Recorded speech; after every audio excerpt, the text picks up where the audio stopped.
సొంత కాలుపై నిలబడాలి, కార్యకర్తలకి స్వయం ఉపాధి ఉండాలనేది పదే పదే చంద్రబాబు నాయుడు గారు చెప్తాం జరిగింది. 1992లో చంద్రబాబు నాయుడు చిన్న ఇత్తనం వేశారు. ఆ ఇత్తనం పేరు హెరిటేజ్. మొదటి సంవత్సరంలో 30 లక్షల రూపాయలు టర్న్ ఓవర్ కంపెనీ. గత 3.5 దశాబ్దాలుగా పద్ధతి ప్రకారం నడిపించారు కనుకనే ఈ రోజు మేము సొంత కాలుపై నిలబడగలుగుతున్నాం. మా ఖర్చుల కోసం రాజకీయాలపై నిలబడాల్సిన అవసరం మాకు లేదు. కానీ దానికి కారణం ఆనాడు 3.5 దశాబ్దాల క్రితం చంద్రబాబు నాయుడు గారు వేసిన ఒక ఇత్తనం.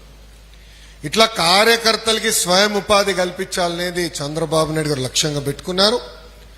ఇప్పుడు మీరు చూస్తే కుటుంబ సాధికార సారథులు మనం వేసుకుంటున్నాం, కేఎస్ఎస్. ప్రతి 60 ఓటర్లకి ఒకరిని పెట్టుకోవాలి. ఒక ఆడ ఒక మగ, ఇద్దరు అగ్రీడ్. మంది ఇదే కదా, బాబు గారిది ఇది, నాది ఇదే. ఇద్దరిని పెట్టుకోవాలి. దాని తర్వాత మీరు బూత్ కమిటీలు వేయాలి, యూనిట్ కమిటీలు వేయాలి, క్లస్టర్ కమిటీలు వేయాలి, గ్రామ పార్టీ మండల పార్టీ నియమించుకోవాలి. నియోజకవర్గ కమిటీలన్నీ పూర్తి చేసుకుని మళ్ళీ కడప మహానాడులో మనందరం కలవాలి. దాని తర్వాత రాష్ట్ర అధ్యక్షుల వారు పల్లాన్నది నియామకం ఉంటుంది. దాని తర్వాత జాతీయ అధ్యక్షుడు వారు చంద్రబాబు నాయుడు గారి నియామకం ఉంటుంది.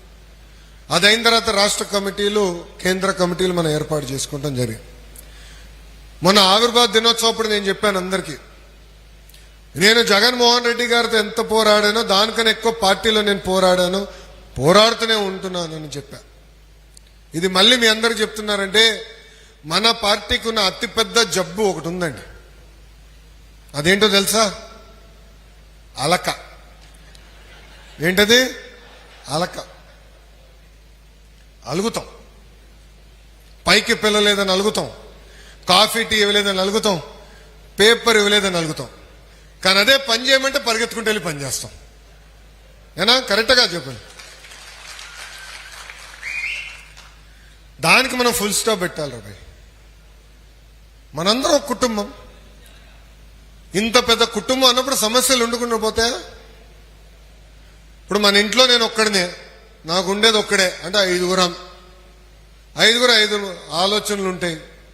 కంపల్సరీ నెలకు ఒకసారి మేము కూర్చుంటాం, అన్ని మాడతాం. దేవంచి కూడా కూర్చోవాల్సింది, ఆప్షన్ లేదు అడిగి. ఎందుకంటే చిన్న మనస్పర్ధలు ఉంటాయి, కుటుంబం అన్నప్పుడు ఉంటాయి, అందరం మాడుకోవాలి. అందుకే ఇక్కడున్న నాయకుల్ని, కార్యకర్తలందరినీ ఒకటి విషయం కోరుతున్నా, అలకకి ఫుల్ స్టాప్ పెట్టండి. ముందల మనం నమ్ముకున్న దానికోసం పోరాడాలి, తిరగాలి, లోకేష్ని నిలదీయాలి. అవసరం అవుతాయి. కొల్లు రవీంద్రని అడగాలి మన పని కోసం. ఏంటి ఇన్ఛార్జ్ దగ్గరికి ఎందుకే మా పని అవ్వలేదని అడగాలి. అంతేగాని ఇంటికి వెళ్ళి పడుకునేది ఆప్షన్ కాదు. ఎవరినా కానీ ఇంటికి వెళ్ళి పడుకుంటే కర్ర పట్టుకుని నేను వస్తారా భయ్. సో అలక్కకి ఫుల్ స్టాప్ పెట్టండి. మన నియోజకవర్గం వచ్చేగల ఒక ప్రత్యేక పరిస్థితులు ఉన్నాయి. ఆనాడు చివరిలో ఒక నిర్ణయం తీసుకుని కూటమిలో భాగంగా ఈ సీటు, మన సీటు జనసేన పార్టీకి కూటమి ధర్మంలో ఇష్టం జరిగింది. మొన్న ఎన్నికల్లో 3 పార్టీలు కలిసికట్టుగా పోరాడినాయి, తెలుగుదేశం, జనసేన, భారతీయ జనతా పార్టీ. ఆనాడు 3 నాయకులు, ముగ్గురు అంటే మోడీ గారు, బాబు గారు, పవన్ అన్న కలిసి ప్రతిపక్ష ఓటు చీలకూడదు, ఇప్పటికీ రాష్ట్రం ప్రజలు చాలా నష్టపోయారు, అందుకే అందరం ఒక తాటిపైకి వచ్చి కలిసికట్టుగా పోరాడి మనం గెలుచుకుంటాం అని చెప్పారు. అందుకే 58% ఓట్లు కూటమికి వచ్చింది. వైకాపాకి 39% ఓట్లకు పడిపోయింది. దాంట్లో మన సీట్ కూటమికి. సమస్యలు ఉంటాయి, చిన్న కుటుంబం అన్నప్పుడు సమస్యలు ఉంటాయని చెప్పారు. కూటమిలో చిన్న ఉంటాయి ఇష్యూలు. ఫీల్డ్ అసిస్టెంట్ ఇష్యూ అవ్వచ్చు, రేషన్ దుకాణం ఇష్యూ అవ్వచ్చు, లేదంటే లోకల్ ఇష్యూస్ కావచ్చు.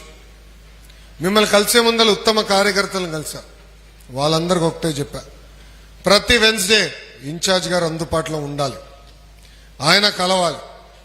లోకల్గా ఏం ఇష్యూలు వచ్చినా కంపల్సరీగా వెళ్ళి ఎమ్మెల్యే గారిని కలవాలి, ఎమ్మెల్యే గారితో మాట్లాడాలి.